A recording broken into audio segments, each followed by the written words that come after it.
पाक जौनागढ़ Munshi premiere league ने 9 साल से 13 साल तक बच्चों में क्रिकेट का मुकाबला कराकर खेलों को फरोग दिया। मुंशी प्रीमियर लीग के सरबरा अयाज मुंशी ने आने वाले कल के लिए नौजवान तैयार कर लिए। असगर अली शाह स्टेडियम में 9 साल से 13 साल तक बच्चों में क्रिकेट के मुकाबले कराए, जिसमें जीतने वाली टीम के कप्तान के मेडल पहनाया गया। इस हवाले से अयाज मुंशी और खिलाड़ी बच्चों ने बताया। तेरह नौ नौ 13 साल तक की, जैसे हमारी के आरसीए के रीजनल क्रिकेट एसोसिएशन तक की जो है वो अंडर 30 मैचेस करा रहे हैं और प्लेयर भी ढूंढ रहे हैं। इसी तरह हम जो है प्लेयर तैयार कर रहे हैं। ये हो सकता है। अस्सलाम वालेकुम, मेरा नाम आराम है और कहते आज मैच जीत के बहुत खुशी हुई है और कहते बहुत मज़ा भी आया है। इससे ही मैच होते रहेंगे इंशाल्लाह। अस्सलाम वालेकुम, मैं मोहम्मद अरजहान ज़ुबैर। आज हम लोग यहाँ पे मैच खेलने के लिए आए थे स्टेडियम में।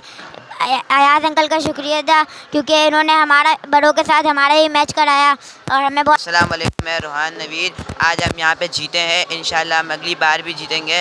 और यहाँ पे अयाज अंकल ने मैच करवाया, यहाँ पे हमें बहुत मज़ा आया है। इंशाल्लाह मैं हूँ शायान।